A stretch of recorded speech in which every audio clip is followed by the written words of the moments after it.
Aku mau bercerita sedikit. Bismillahirrahmanirrahim. Dulu di bangku kelas 7 MTS Alisan, aku memiliki satu kelas yang kuanggap sebagai kerajaan. Karena di sana terdapat seorang ratu, pangeran-pangeran, dan permaisuri-permaisuri yang mendampinginya. Tapi di kerajaan itu terdapat pemberontak yang sangat kejam.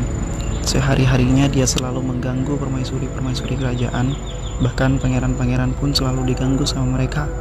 Lama-kelamaan, karena kekejaman para pemberontak itu, mereka sampai mengganggu ratu kerajaan. Tapi ratu itu hanya diam 1000 bahasa. Dia hanya bisa menyirami lantai dengan air matanya. Ternyata ratu itu lemah tak berdaya. Karena mereka melihat ratu demikian, mereka paling sering mengganggu sang ratu.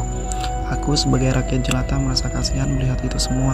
Dan aku tidak hanya ingin merasa kasihan, aku ingin menjaga mereka semua. Aku ingin kerajaanku damai hingga akhirnya aku menobatkan diri sebagai panglima kerajaan.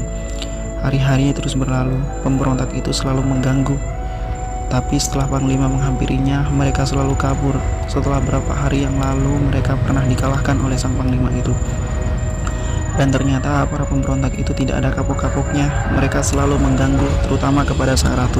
Karena yang paling sering diganggu itu adalah sang ratuku. Maka aku memberanikan diri untuk duduk di samping singgasana ratuku, dengan tujuan ratuku bisa tenang tanpa ada gangguan. Udah berapa hari mereka tidak mengganggu lagi, karena mungkin mereka melihat seorang panglima yang berada di samping sang ratu. Pada saat beristirahat, panglima itu mengajak ratunya keluar untuk beli-beli di warung dekat kerajaan. Tapi sang ratu itu tidak mau. Dia mau sendirian dulu di kerajaan itu. Dengan suatu keyakinan tidak akan ada yang mengganggu sang ratu lagi. Akhirnya aku memberanikan diri untuk keluar dulu dari kerajaan. Hingga berapa menit kemudian bel masuk pun berbunyi, dan aku segera kembali ke kerajaan. Setelah sampai di sana, aku melihat ratuku menangis lagi, dan aku merasa bersalah telah meninggalkan ratuku. Permaisuri-permaisuri sudah berkumpul menenangkan ratuku, tapi ratuku masih tetap terus menangis dengan wajah yang ditutupi kedua telapak tangannya. Hingga aku mendekati ratuku dan aku duduk kembali di samping sang ratu. Sang ratu pun menyandarkan kepalanya kepada pundakku. Di sanalah aku sangat merasa kasihan dan ingin selalu menjaga sang ratu. Setelah itu, ada satu permaisuri yang mencintaiku, tapi aku menolaknya karena aku memiliki perasaan yang lancang atau cinta kepada sang ratu. Beberapa hari kemudian, aku mendengar kabar dari salah satu permaisuri bahwa ratuku akan pindah sekolah atau pindah kerajaan. Disitulah aku memiliki dua perasaan. Perasaan takut mereka kehilangan sang ratu, perasaan senang karena pemberontak itu tidak akan mengganggu ratuku lagi. 3 hari sebelum ratuku pindah sekolah, aku tidak ingin sang ratu melupakan semua yang telah kulakukan padanya. Hingga akhirnya aku memberanikan diri untuk mengungkapkan perasaan lancangku atau perasaan cintaku kepada sang ratu.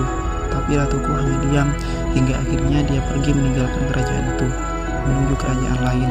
Dan panglima itu hanya bisa berdoa, mudah-mudahan tidak akan ada yang mengganggu ratuku lagi. Dan kalau ada yang mengganggu, mudah-mudahan ada panglima yang mampu menjaganya. Setelah ratuku pergi, aku merasa kesepian dan para pemberontak itu beraksi lagi. Permaisuri-permaisuri dan pangeran-pangeran yang menjadi objek mereka. Sebagai panglima, aku harus selalu membela dan menjaga permaisuri-permaisuri dan pangeran-pangeran itu. Hingga akhirnya para pemberontak itu sadar dan mereka semua menjadi orang baik. Dan akhirnya kerajaanku menjadi damai. Tapi aku masih merasa kesepian karena ratuku sudah tidak ada lagi di kerajaan itu. Aku hanya bisa melamun meratapi ratuku, dan aku selalu mengatakan, akankah aku dipertemukan lagi dengan ratuku dengan hati yang sangat sedih dan merindukan sang ratu.